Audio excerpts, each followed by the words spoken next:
I'm Brian Foster, and this is the Grindhouse Institute. On each episode of this podcast, Jeremy Floyd and I program a triple feature movie night. Each of the movies share common themes, and we discuss them here. We're happy you could join us for today's block we call Anime 101. Anime is a style of Japanese film and television animation that began in the early 20th century. Animators and artists as early as the 1910s were experimenting with several different styles of animation, but it wasn't until the 1970s that the art form developed into what we see in more recent iterations.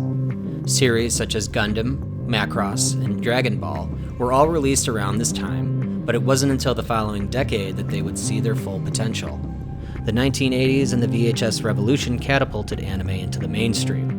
Popular series were repurposed for theatrical release, creating a massive boom for the industry. Influential films and their successes gave extra prestige to anime and allowed for creators to take on more experimental and ambitious projects, even allowing them to build entire animation studios that are still in operation today. After the assassination of his son, Leonard Dawson is determined to hunt down his son's killer by any means necessary. Consumed by revenge, Dawson enlists a rogues gallery of U.S. national security assassins to take out the infamous Duke Togo in the 1983 film, The Professional, Golgo 13. It has been 1,000 years since the 7 Days of Fire, and the world is now being consumed by an expansive, toxic jungle, unfit for human life.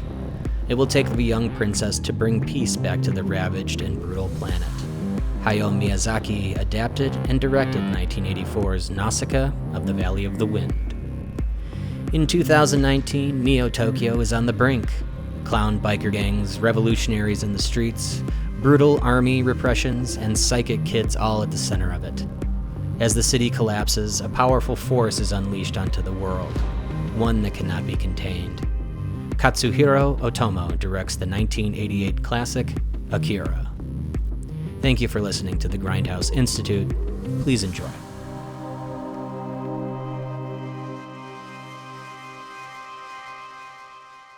Is that you again, Tetsuo?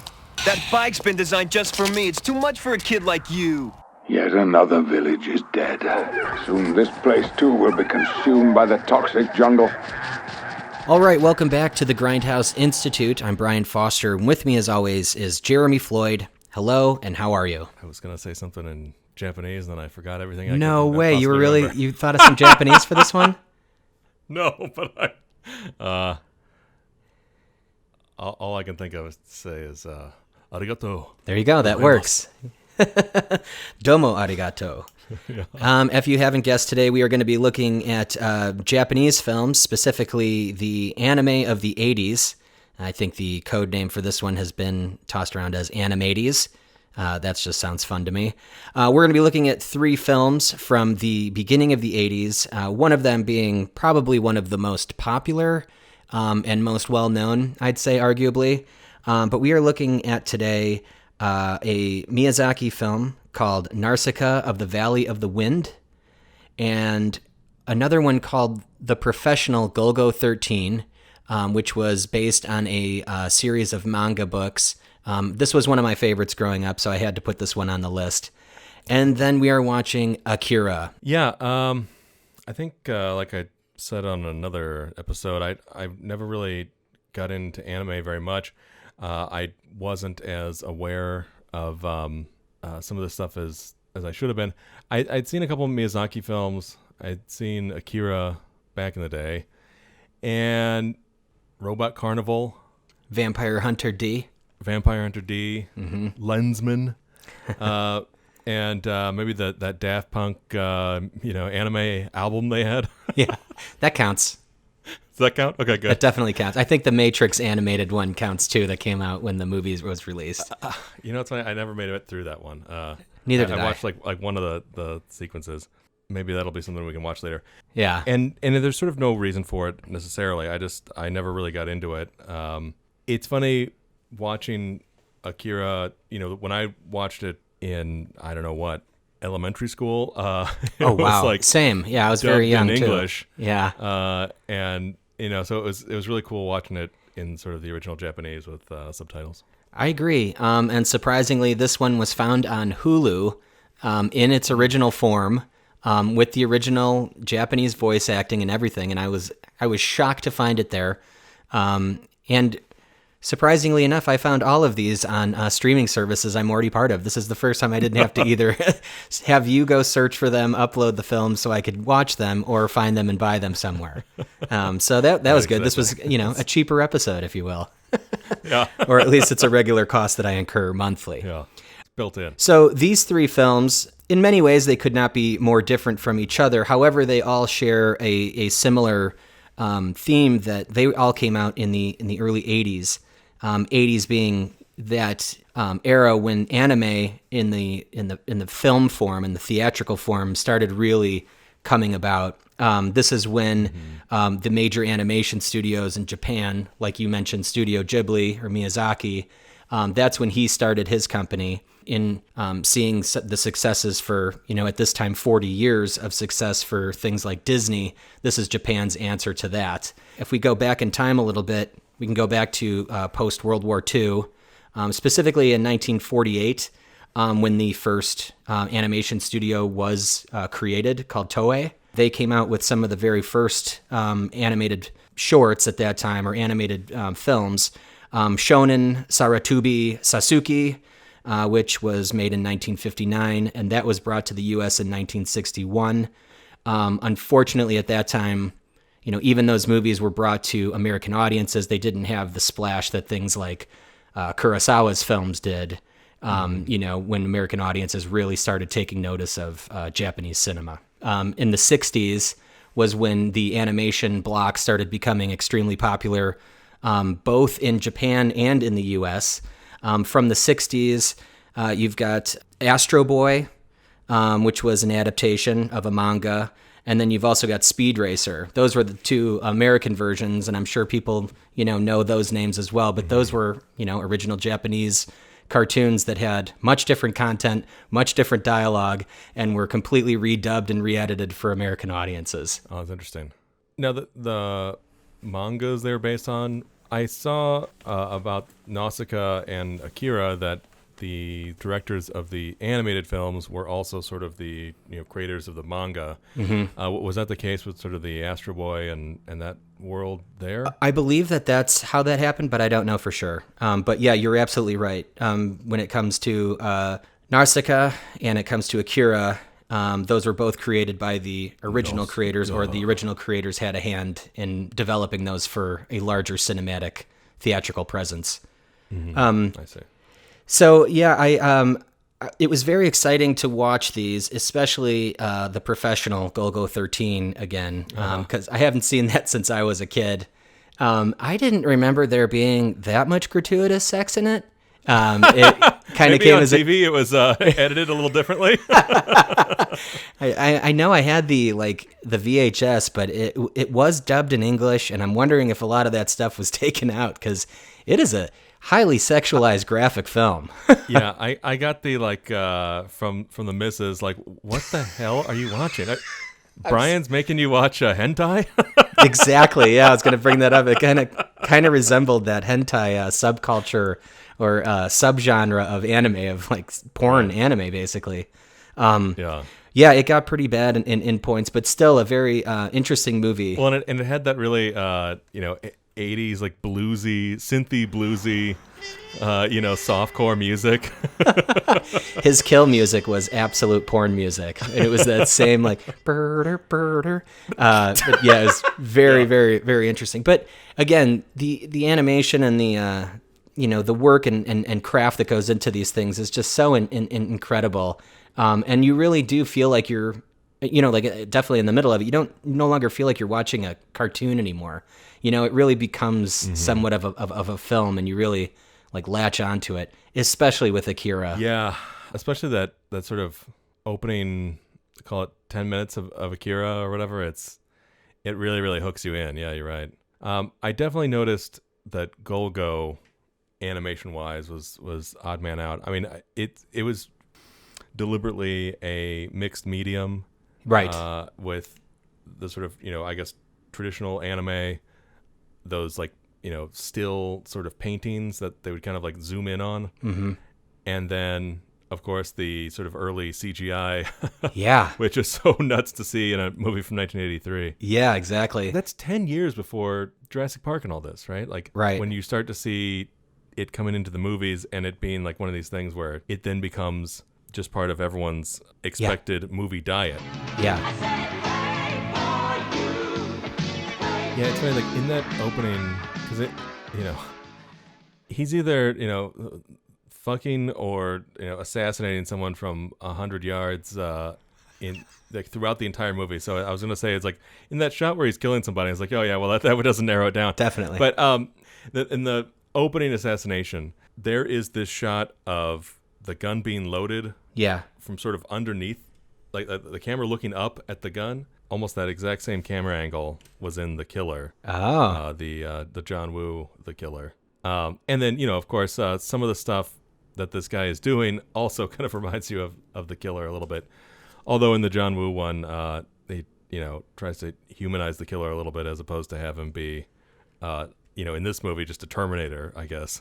Yeah, that's what I was going to bring that up. Even when he's in the sexual situations he's in, he doesn't make a sound. He doesn't move. He doesn't. He's move a robot. His face, exactly. It's like almost like the Terminator 2. He doesn't say much. He's completely laconic all the time. His face is totally impassive. You don't know if he's being bored on a commute somewhere, or sitting on a toilet, or assassinating someone, or having several people beg him to lay pipe. Because, he just has the same face no matter what. It doesn't matter. It never changes. That must have been really easy for the animators just to animate his face, because just leave the same look on his face. Maybe that's where they're saving frames. It's like, well, we'll just keep repeating the same frame as Golgo's face. Or was that his name? Was it his name Golgo? Duke Togo is his name. Wait, was that ever said? Because they're like, well, we don't know his name. We don't know his name, but they keep calling him Golgo? Or G. Or G, right? Yeah. Okay.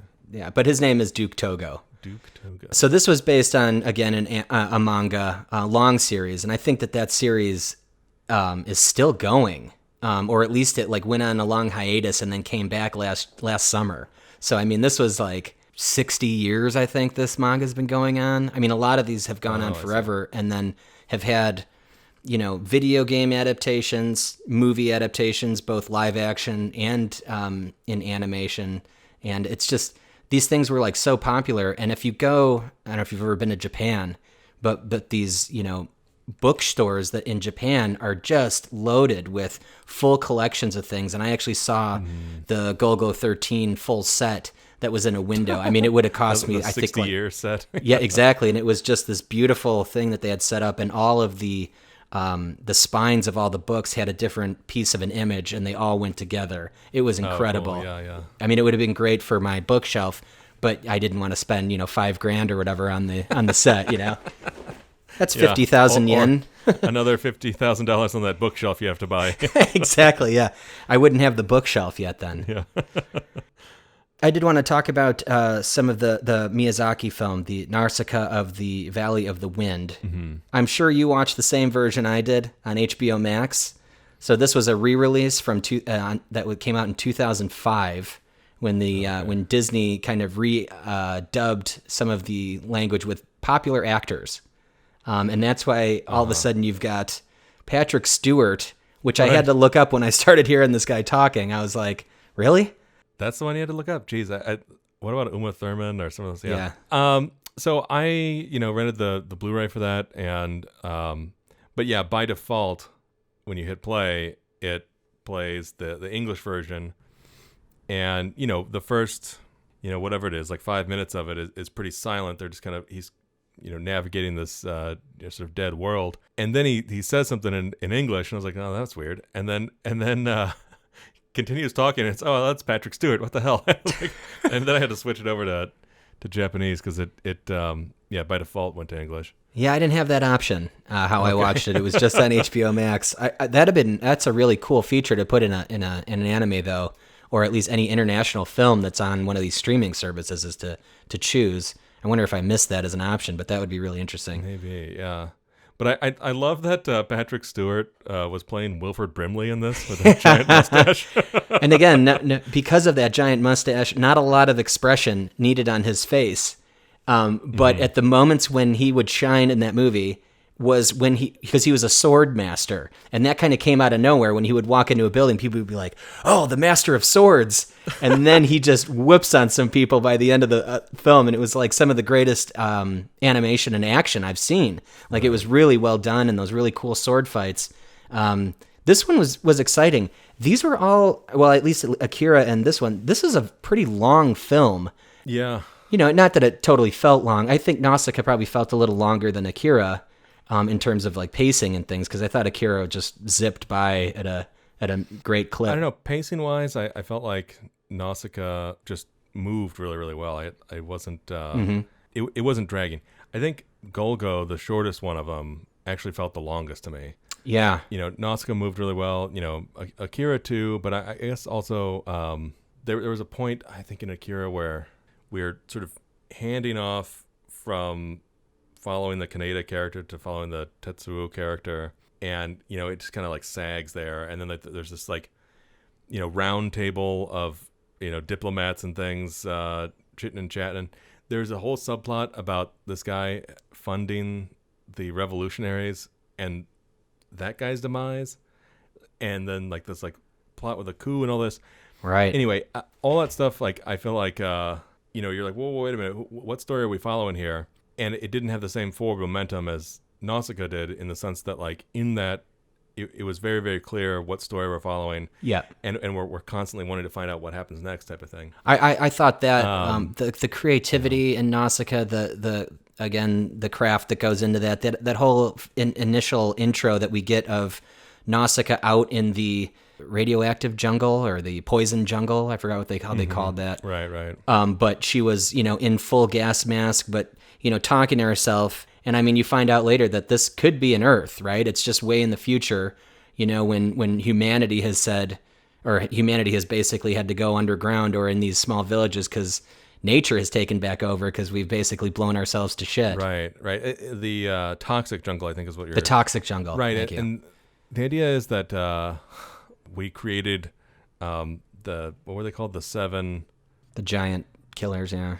And those things essentially went through and sort of destroyed the world. But, you know, also like the idea is that it looks like most of this world was being destroyed through the poisons and whatever else. And I mean, I took that as a metaphor of nuclear weapons and weapons of mass destruction, right? Yeah. And, you know, environmental catastrophe and, you know, the type of poisoning that happens pretty regularly.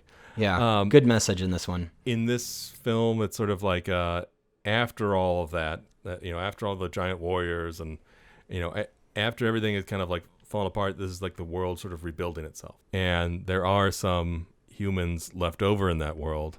What looks like starting over on the course of the way civilizations and things like that, you know, sort of evolved in our current world, which is like they were kind of at this sort of medieval stage. Yeah. Plus some new tech.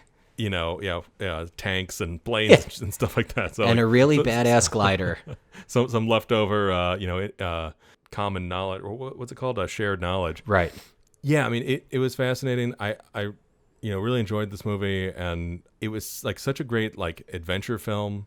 And yeah, I think this one and definitely with Akira, you know, there's a lot of sort of an extended metaphor about, you know, nuclear weapons and the sort of not just the direct effects that those have, but also the sort of poisoning effects they have on, you know, everyone's like frame of mind and everything else.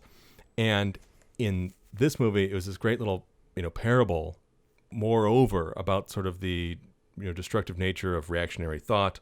Right. Essentially, the only creature that we were presented with who wasn't a reactionary was Nausicaä. Right. And through her empathy and sort of selflessness, she made the world a lot better. And that's sort of like how it comes together. So as usual, Chrissy watched one of the movies of the three. In this one, she participated in Nausicaä of the Valley of the Wind. And by the middle of the movie, she looked at me and she goes, Nausicaa's like the nicest person ever. And I'm like, yeah, I'm like, she is a real hero. And I thought that she really embodied, she felt different from every other character. She stood a little bit higher and taller than every other character. She had great lines, great action, a great through line. She went through like the entire journey, and I thought it was really fun to follow that. And it really ends spectacularly. I mean, there's a huge, that end battle with all the bugs or the ohms coming out to, I mean, just incredible stuff. It's a Miyazaki film created from Miyazaki's work.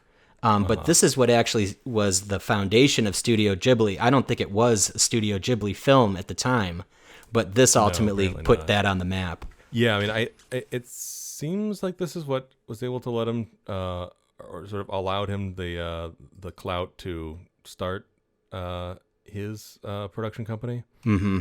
And that's where you get like Spirited Away and Totoro and all that stuff. Yep. I think more so than Totoro or Spirited Away or some of the other movies that he's known for, this one is definitely a tougher subject matter in the sense that like one would want the world to act like Nausicaä, but it seems to act like everyone else in that world. Right. I think that you put that perfectly. Everyone should be a Nausicaä. Maybe that should be the next big push in America. Be a Nausicaä. Yeah, exactly.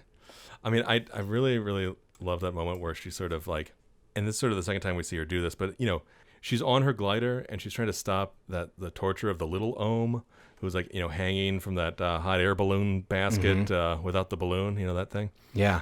And she keeps trying to talk to them. They're shooting at her. She makes several passes and is, maneuvering and whatever. And then like at one point she just kind of comes at them directly with her arms outstretched. And, the guy behind the gun, like hesitates. It was just such a great moment of like, being able to like push through the sort of, again, like fear-based, violence-based and, reactionary motivations of those characters. And they found a really interesting way that wasn't like a total Deus Ex Machina. Mm-hmm, right. To get her to break through to those characters. She did have kind of a big Messiah moment, though, at the end. She does, in essence, die, and the ohms do bring her back, right? Everyone thought she was dead. She was just in the middle of the pile. She died, and they brought her back, but like, yeah, it looked like she wasn't going to be able to get out of that. But when they lift her up and she's basically floating above them, I was like, okay, this is great. Yeah. The princess has quieted the rage of the ohm. She gave her life to save the valley. I thought that this was extremely violent for being such a beautifully animated film, but they showed the violence in a really, classy way. There was still some killing. There were still some things like that, but it really worked. And I think this would work as a Disney film. It almost would work, and it would kind of toe the line of too much violence for, that PG-13 or R rating, but still it kind of falls into that animated, like very nice looking, beautifully colored and everything style. Yeah, well, and also because it has sort of a more optimistic ending than I'd say either of the other two movies we watched. Yeah. But, and in that sense, it kind of, fits better into that Disney mold. But you're right. I think, they didn't shy away from, in that scene I was just describing, like when she does have her arms out and they do hesitate, but they end up shooting her. Now they don't kill her, but she does get wounded, and it's not just an inconvenience or you get knocked back or something. No, it's like, she's actually, cut and hurt and, and bleeding and not able to stand as much. And then and she's getting sort of pushed into that, toxic sludge puddle, right? Trying to prevent the ohm, the miniature ohm from hurting itself further. That toxic sludge, hurts her wounds, and it's it is, they don't shy away from that stuff, and that part of it I think would be probably too much for the Pixar, the Disney World, right? Of animation, and the type of G-rated stuff that they would want to put out, right? But in other respects, like it has those kinds of like good messages and the kind of like sort of positive outlook on things that one would expect from kind of Disney stuff. like perspective wise, but not necessarily like style wise. Yeah. As opposed to the end of Golgo 13, where he might have gotten shot and killed, and no one really knows. It's a very ambiguous ending. Oh, sorry. One thing I wanted to say about Golgo that I had forgotten about was that it was interesting watching it because most of the characters are Italian that we're following, right? And that he's at one point, the sort of mafia boss, she describes him as like Oriental, right, or something like that, right? Dr. Z. At the very beginning, it's like, ooh, a nationality unknown or whatever, right? Now, everyone's speaking Japanese, but this Italian woman and all of the bishop, the bishop, all these people, like they're all speaking Japanese as well, but it's like a big deal that this guy is quote Oriental, right? But it is this thing that like we're so used to having this sort of Amero-centric look on things, but it is shocking in a way to see it from another perspective. So in this case, the Japanese perspective. Another good example of something like this is the Costa Gavras film State of Siege, which takes place in an unnamed South American country. And sort of the only hint they give of what country it is that the CIA overthrew the government. So that pretty much narrows it down. And instead of everyone speaking Spanish down there, they were speaking French because it was a French film. Right. And watching it, it feels kind of bizarre, the same way that Golgo feels a little bizarre. And yet, again, with sort of the way we end up seeing things in movies, we don't bat an eye when everyone speaks English in Schindler's List, right? It's like exactly, it's just like one of those things. Exactly, yeah. Or Tom Cruise starts speaking German in that one, right? Or Valkyrie. In Valkyrie, yeah, exactly. I totally agree. But I think that we did see basically a flashback from a gangster film in that scene where he's talking about his wife and his not his wife, but the whole family that he was with, the children, everyone just got gunned down in that, drive-by shooting from Dr. Z, the gangster. But, what it looks like on screen is, the Godfather, when Michael heads to Italy and he's in that scene, like with, in the restaurants and things like that. But, they are speaking Japanese. And there is that, like, no, totally. You're totally right. It's odd that I don't know, like me as an American, I guess I was expecting to hear Japanese with an Italian accent, or maybe that would put it together. I don't know. Right. You would expect like, if they're in a place where they're in Italy and they're speaking with Italian natives, okay, you'd expect them to all be speaking Italian, or you'd still be reading it because it's still got subtitles, but like still wouldn't understand it. It has this extra quality of like I don't know how to process this. When again, like just sort of like ironically, it's like we do that all the time with American movies. One other quick thing I wanted to say about Golgo was that like in the very opening of the sort of title sequences, right as the sort of song's kicking off, we see him walking down the street, and there are these like 5 little stages of him sort of freeze framing as he's walking down the street, and like it's sort of like these different little slits in the screen. Exactly. Mm-hmm. That sequence really reminded me just sort of the way his face was, and as it turns out, his face was through the entire movie. Very very still and very sort of statuesque. Like it very much reminded me of the way they presented everything in Les Samurai, the sort of the Melville film, which again sort of ties back into The Killer a little bit because he was a huge influence on John Woo. He did those like individual slices of video. More so just that like in that movie, what's his name, Alan Delon, just was completely laconic. He barely spoke, and his face was like totally stoic almost all the time. And there was something about that montage that sort of like reminded me of that, and I'm sure that's what they were going for. And it is very similar to Les Samurai, which is that like we don't get to know much about the main character in Les Samurai, and it's the same deal here in Golgo, where we don't get to know much about them, but like Not at all. he's just he's just a badass, and like Age unknown, ethnicity unknown, name unknown. yeah, Yeah. right, exactly. Oh, and how much did that building remind you of Nakatomi Tower? Yeah, Or I exactly. guess It must have been vice this. versa. Yeah, totally. Yeah, it felt exactly like that. They weren't in LA, were they? No, they were in Tokyo by the end, I believe. Yeah, I think you're right. By the end, they were. I think they were in New York at one point. They were Yeah. in Italy at one point. Yeah. Yeah, I think he took out Roboto in New York. Right. And I think they went to San Francisco at one point anyway. But okay. Yeah, it's a global film, man. This is there's a lot to get done in the 90 minutes that was on screen. Duke Togo had places to be. Well, and in that sense, it was kind of James Bondian, and because they often travel for those movies. Yeah. Yeah, I think that this is definitely inspired by James Bond. However, it's missing the humor or the lightheartedness that James Bond can bring. Right, Yeah. that the movies often have is that sort of lighter touch. Yeah. Even though it might have as much killing and sex as this movie does, it actually does it with like a smile, Right.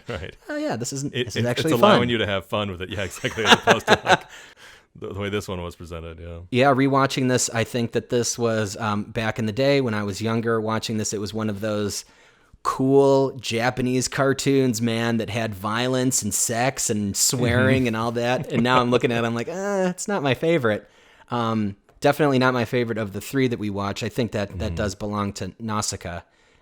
However, rewatching Akira, I didn't remember much of it. Like you said, you saw it in elementary school. I think I was in elementary school as well. Probably the wrong time to watch that movie, because there's a lot going on in that movie. Right. Well, the edited for TV version took a little of the edge off, but yeah, it's brutal. Interesting noticing some of those things this time around. Just excellent. I didn't remember the story too well. All I remembered were two guys yelling Tetsuo and Kaneda at each other when I originally saw it. Kaneda! I want to bring up, there was a scene by the end. I mean, as not going to spoil anything from the 80s, but Tetsuo becomes, the energy of Akira, and it takes over his body, and it becomes this large mass of bone. And the thing was that I wanted to bring up was even in an animated film, there's a look that Tetsuo gives, and he kind of looks at Kaneda from the ground as he's like expanding, and he can't control it, and it looks so human. And it really hit me really hard. captured Like it was, something, they really captured the emotion of an animated character. Like it was really brilliant. Kaneda, help me! That's true. And that part of the movie in particular, was the stuff that stuck with me the most. Sure. Was just and it is such a very climactic end to the movie. From my memory of it, yes, Tetsuo kind of becomes Akira in the end or whatever. But watching it this time, it seems as though that's not the case. That like sort of three precogs or whatever they were. Precogs, yeah, I was gonna say. Sort of called forth the bits of Akira and were able to sort of bring him back to help sort of counteract the uncontrollable growth of the Tetsuo sort of monster that was coming, that was exploding out of himself. He couldn't control that power, Yeah. basically. Yeah.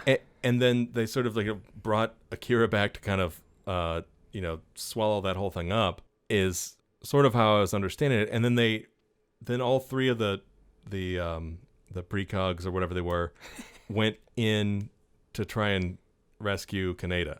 Right. They had to rescue him because he was in the middle of the madness. And they're like, it's not his fault. Let's go get him. Exactly. I think the three of us could Yeah. contain this or whatever. So, yeah, it was interesting.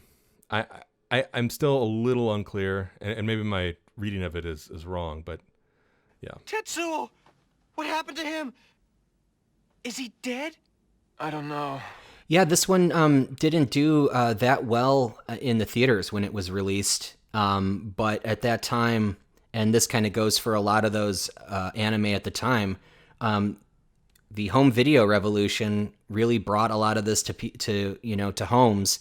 And so that's where this movie really got its popularity, was after the theater and on VHS, as well as, that a lot of other films. But then that's when that big boom happened, when VHSs were coming out of the woodwork, basically. Did it help that it also kind of got dubbed into English and brought into the American market? Or was it like that you're saying that the Japanese home video market helped kind of keep it afloat as in the popular imagination? So 88, in Japan, Toho Films, from Godzilla. They released Akira. And then the following year, so it's almost a day and day, but a year later they had the American release came out that was redubbed. I don't think it did as well as they had anticipated. However, the cult following happened once, there were more theatrical releases, more VHS releases, and then kind of like how we were talking about Blade Runner.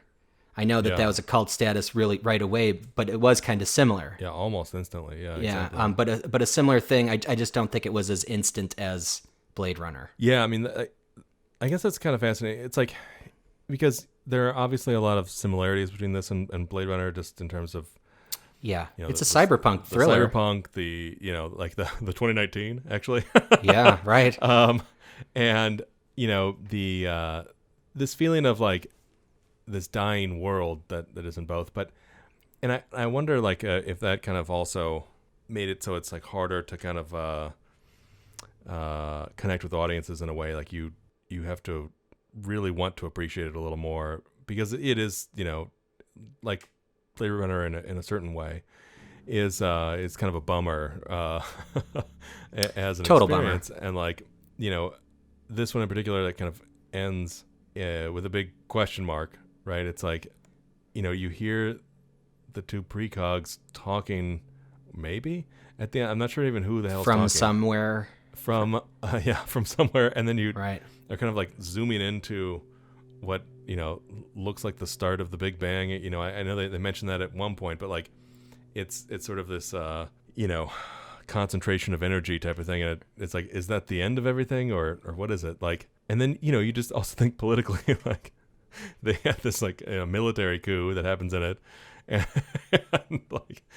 to prop up this crazy and messed up world that they were in. It does happen in the mix of everything, though, right? You're talking about when the general or the captain, when he basically says, "Screw you, government! I'm gonna go get this kid, right? I'm gonna go get Tetsuo." And they're sort of returning back to that world after Tokyo is kind of flooded.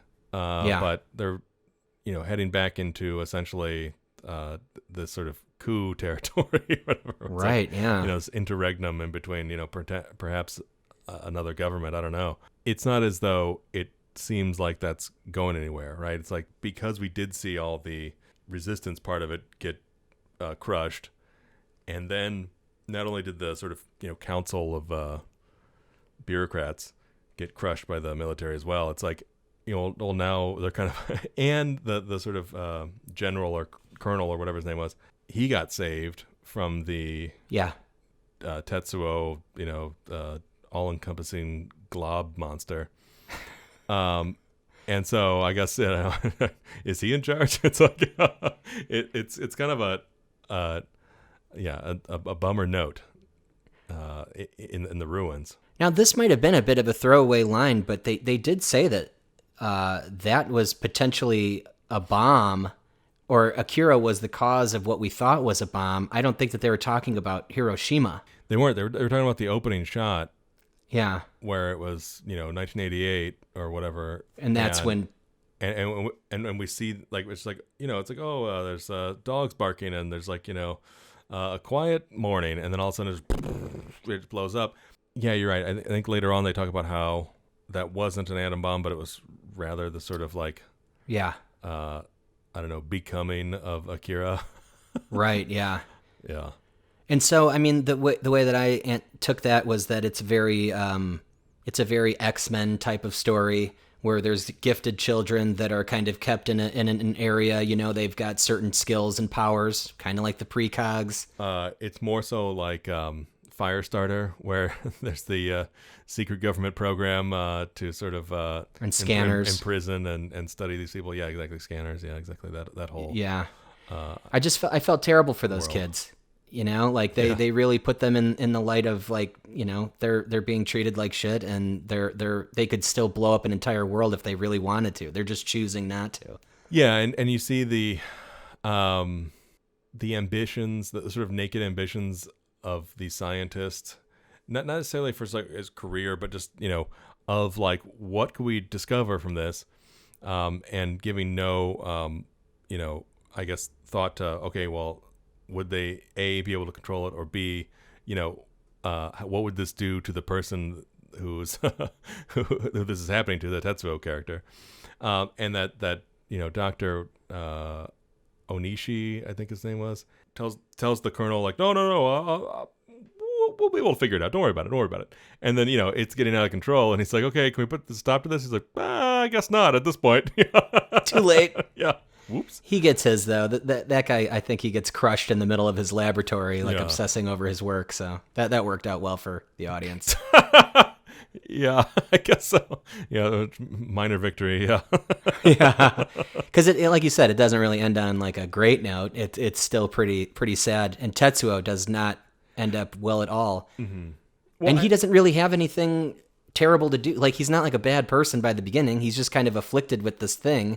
Yeah. And then all of a sudden he is the worst version of Superman you could find. Yeah, well, he gets sort of like, you know, exactly like bullied, and his whole life he's kind of the butt of every joke and everything like that.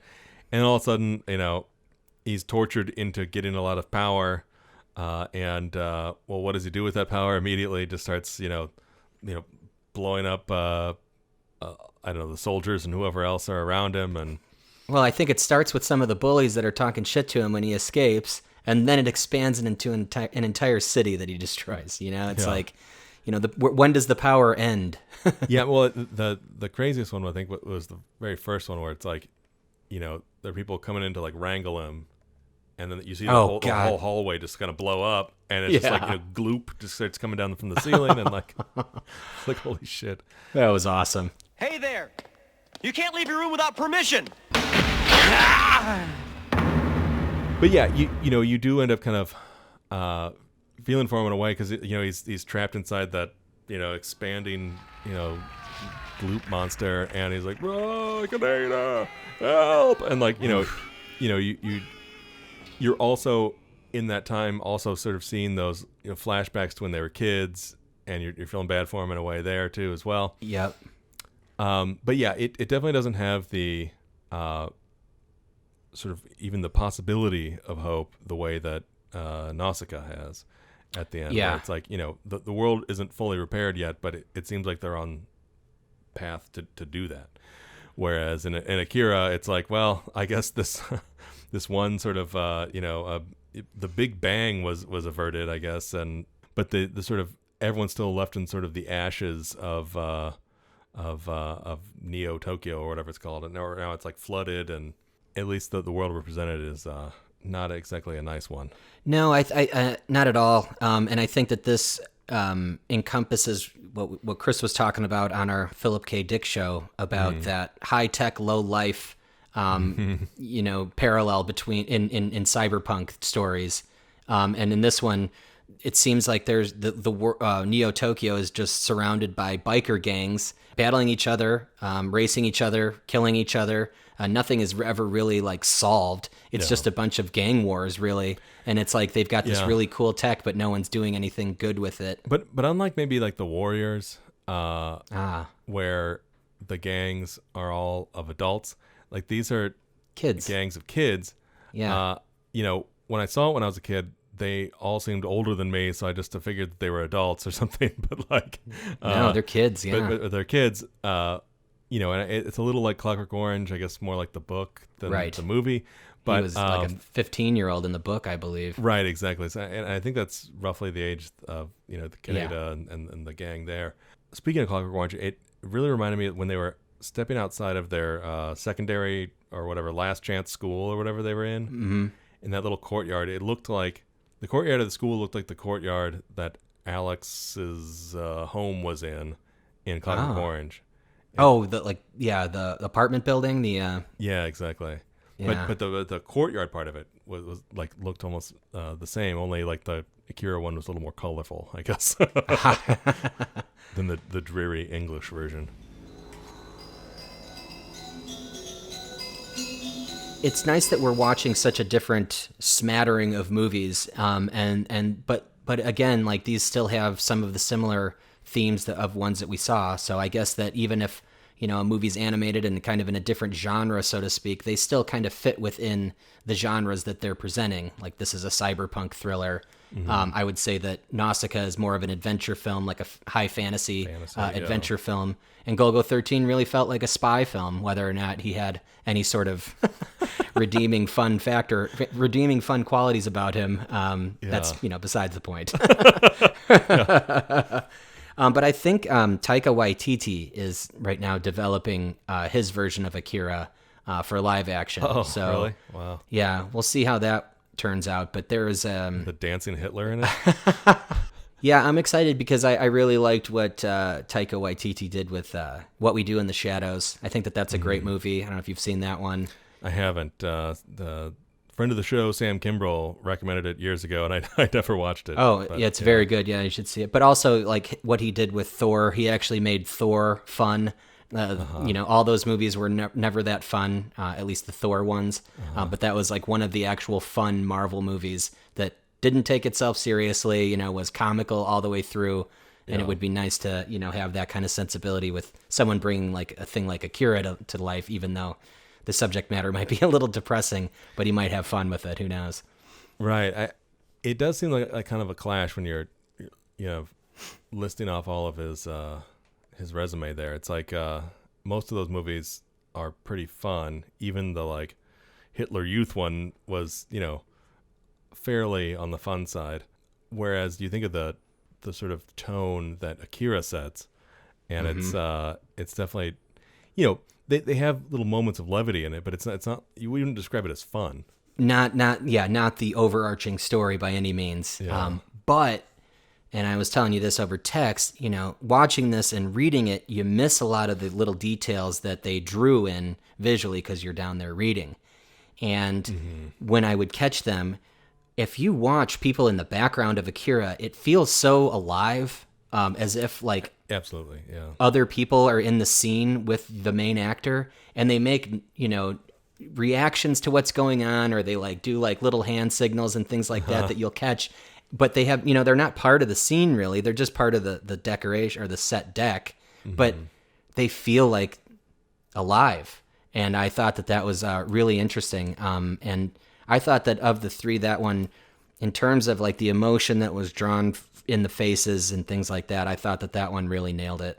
Yeah. I mean, a lot of the detail work was really fascinating in that one. I guess I did notice some of that stuff, even though I was, obviously reading it.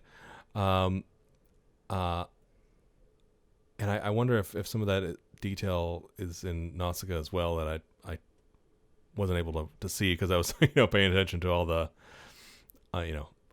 all the text on the screen and then, not being able to and then the main action and not being able to pay attention to sort of the background action.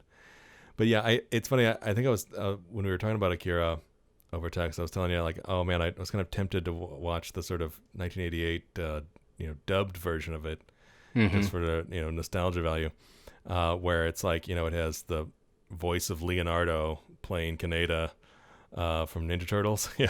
And it's that's right. The translation was really, really different, apparently, because I did put it on for a little bit just to see what it was like with the subtitles, and the Blu-ray, just to explain, it has two English dubs, one 1988, one 2001, and then the original Japanese. And I was playing the 1988 while kind of looking at the subtitles. And, the translation is way, way different. But then if you put on the 2001 English version, the subtitles and the the dub are pretty similar. So were there new actors that did the stuff in the later dub, or did they keep the? Mm-hmm. Okay. Yeah. Yeah, I probably saw this in, I would say 90, maybe 92 or so. I was young. I was very young. I probably shouldn't have been watching this, especially because emotionally this one affected me quite a bit. Especially, like I said, and I keep bringing it up, but Tetsuo, that some of the scenes of Tetsuo, you really feel for this kid, because while he does all of a sudden have power that he never had growing up, as a kid in an orphanage that had no parents, had no life, was always getting picked on, like you said. He had one friend really in Kaneda, and then this kid all of a sudden has more power. A friend who he resented because he was always the one who he had to be grateful to Kaneda for saving his bacon all the time, right? And it sort of built up resentment in him. And I wonder, like, I know what you're saying, and like, and then his story about him, gaining power and of course using it the wrong way and all this stuff. I wonder, was that more so like this, invader that's in him, sort of taking him over, or was that just supposed to be a commentary on the sort of corrupting nature of power? It's a great question. I would say that you could answer it either, like you said, the Akira power or whatever that power is was taking him over and making him bad. Yeah. I could probably look at it like the movie The Mask, where if you put on the mask, it kind of inflates all of your like deep down repressed emotions. And you maybe do a Tex Avery cartoon. You see Cameron Diaz. But Tetsuo, I think what you said, that he did resent Kaneda, did resent the fact that he was kind of always in Kaneda's shadow, if you will. He never really like established himself as like a strong Tetsuo person on his own, but this was his attempt to do that. So maybe those repressed feelings or that resentment kind of bubbled up as just a really nasty son of a bitch for a while. And by the end, he goes back and asks Kaneda to help, and that's the scene I'm talking about. Is he kind of looks at Kaneda and is like, I can't control this anymore. You got to help me. And by then it was too late. And it really stuck with me. Totally. Although I have to say, like, as an adult, the person I felt the worst for was the K character. Terrible. There were two Ks, K-E-I and K-A-I. But the one who was sort of Tetsuo's girlfriend, who, gets beaten up by the clown gang, and then, gets killed with the Akira monster and all the, like, madness that happens at the end there. But she was collateral damage. Yeah, exactly. I mean, there's not a whole lot to her character, but, she also, it says a lot that she stuck around, to meet up with this guy that she cared for. And so it's like, she's like the movie's punching bag every time you see her. You all right? Shut up! I can handle this! Oh, totally. And I think that first, assault from the clown guys was cut out of the TV version or whatever I ended up seeing, because it's a pretty nasty scene. I don't remember that. That one like wasn't ringing any bells for me. I was like, what the hell am I looking at? No, there was a lot I didn't remember. I mean, I assume it's mostly because I haven't seen it in a long time, but I didn't remember that at all. Yeah. Quite a brutal film. I'm interested to see what they can do, if it's like a major studio is going to produce this thing, what they're going to allow, because this movie pushes limits when it comes to violence and grotesqueness on screen. More than that, I wonder if they'll try to square the circle with the sort of ending there, and I wonder if they kind of left the movie open.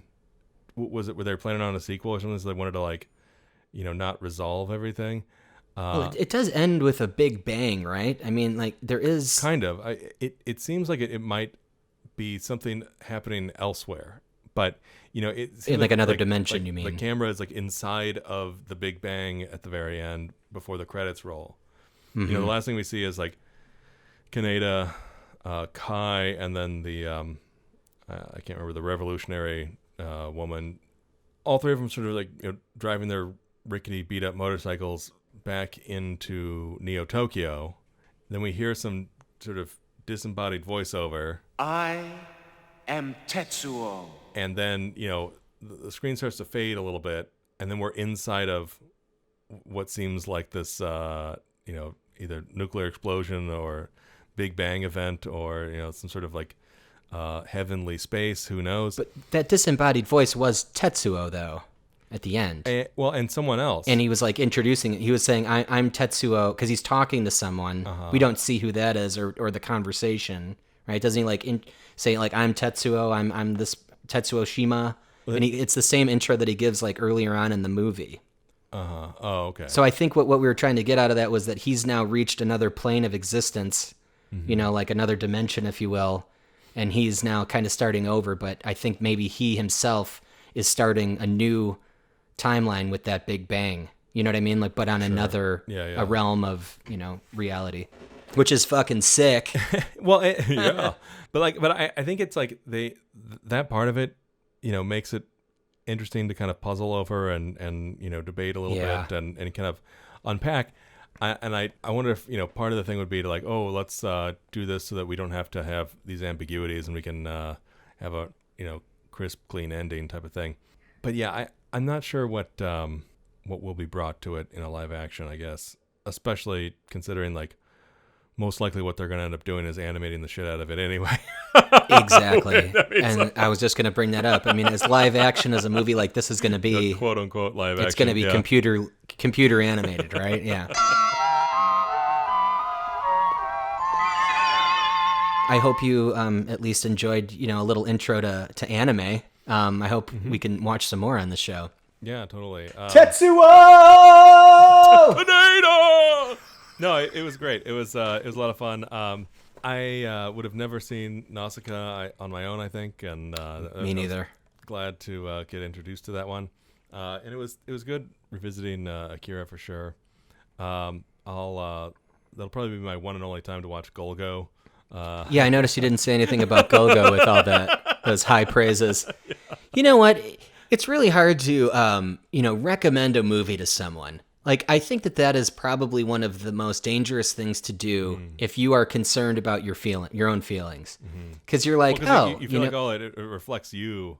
Exactly. It's like, you're an idiot for picking this one. Yeah, exactly. Right, and that's why I wanted to bring up at the beginning, I'm like, I don't remember this being a softcore porn. Right. I don't remember that at all. I remember the silver and gold fight when he starts bashing the girl's head and then the blood starts running down. And then, like all of these cool sniper shots and like really neat like bullet wounds and things that were happening. Right. Roboto! That one, things like that. Like there's a lot that I remember that I really liked. And watching it again, I really liked it again. I mean, stylistically, sick. It looks great and they did a great job.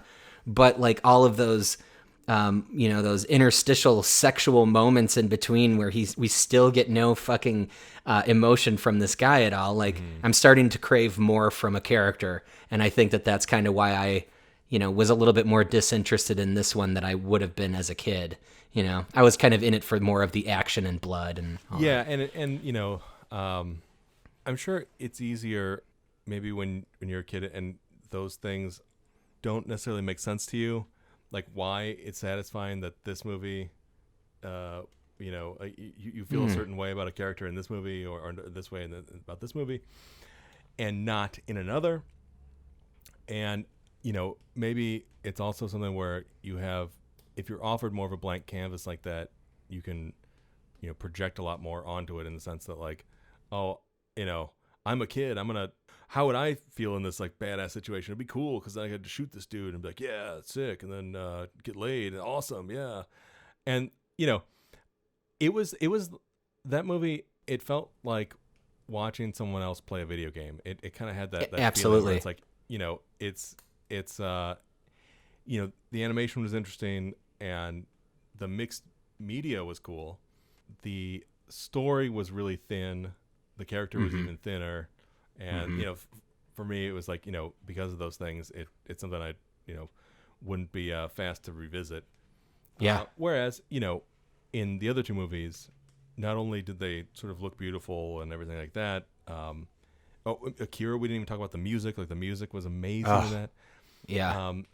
But also like, there's something to digest, sort of story-wise, thematically, and then character-wise. Yeah, speaking of the music, I guess I could go back real quick. Golgo 13 had the, I felt like it was the soundtrack from The Long Good Friday, or at least a derivative of it. Like, it was very close.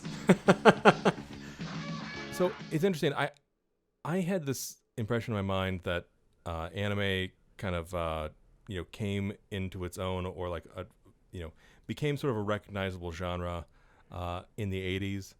And then you see its influence in other places, and then sort of through the 90s with a lot of the TV series and things that we'd get here, Dragon Ball or Sailor Moon or whatever.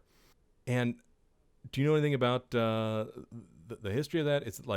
Is it just that that's the American perspective on it, or was that also the way that it kind of flourished in Japan as well? No, so the 70s kind of brought about... So what happened was film was very popular, in the 50s and 60s, and everyone was going to the movies. And then there was this big resurgence of television in the 70s, and a lot of those cool writers and animators that were creating, theatrical works, they were going to television. And that's when the rise of mecha happened, which was the animes that were based in big robots like Gundam and Mobile Suit Gundam and Space Battleship Yamato, Tetsujin 28. Like all those different series were, those were writers and creators that were once in movies, but then moved back to TV. Kind of like what happened here. Like doing the Mothras and Mechagodzillas and that kind of thing, and that kind of turned into... So really what happened was, Star Wars was like a super cool thing, right? So late 70s, all of a sudden, like space opera type things and space movies, animated versions in Japan were created, all mostly based on the popularity of Star Wars and science fiction films of the time, So then those series started, such as Gundam. Gundam came out, I want to say in 75, still going today, very popular manga, still selling the toys, still going now. My boss at work actually just bought his kids their first Gundam because they're big models to put together. And, that's a big thing for kids growing up. So I thought that was pretty cool to touch on that. But yeah, so that was the 70s. And then the 1980s are when the big animation studios like Studio Ghibli came about. Like Toei was still a thing. However, from Toei, an animator, Hayao Miyazaki, came and he started Studio Ghibli with his partner, Isao Takahata. And so that was kind of the big boom of, these animation studios that were focused on theatrical releases. And it's the 80s are when those things started. And then also... like I was saying, like even the ones like Akira, box office right away, not that great. However, when it was re-released and then it came out on VHS, that's when it started developing this larger cult following. So really, the 80s brought about VHS. VHS brought about bigger distribution, hence bigger popularity of these films. Yeah. So you're not just relying on the theatrical. You could also discover them in video stores and whatever else. Yeah, exactly. Yep. And then you can also discover your favorite hentai films too, if you really wanted to get into some of the animated porn. If you wanted to watch Golgo, tentacle porn, you could. Exactly. Yeah. Well, I guess we did watch one. Never mind. That was my main purpose of putting Golgo in there, was to get a little bite of hentai in there. Well, all right, Jeremy, this was a lot of fun. Yeah. I love going through anime films. I love anime. I think it's really exciting. I'd love to definitely, watch some more on the show soon. Maybe we'll watch some from a different era or maybe some more current ones. And then we can get into that some more. Totally. All right. Next week, we will be taking a look at 3 films that fall under a really cool category. Jeremy, subjective perspective. Does that pretty much sum up what these 3 films kind of focus on?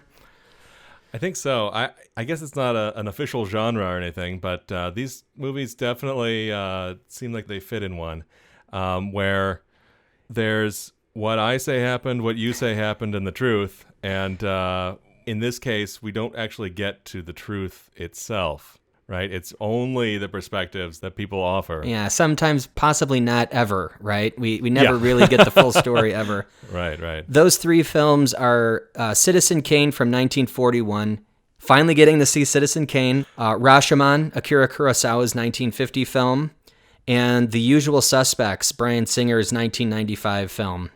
Of these 3, I've only seen The Usual Suspects, but I'm really excited to see how they all relate because I just love how twisted that story is. I think McQuarrie wrote that one, Christopher McQuarrie. Yeah, Chris McQuarrie.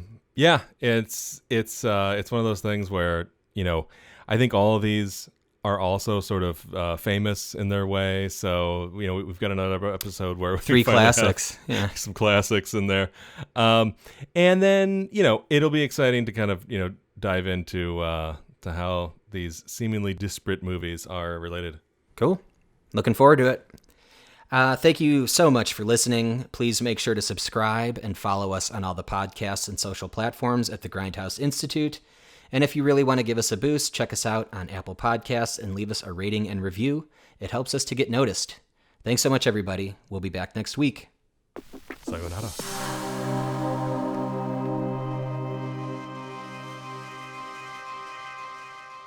What? Is that what Akira is? Amoebas don't make motorcycles and atomic bombs. They only eat up anything that happens into their way.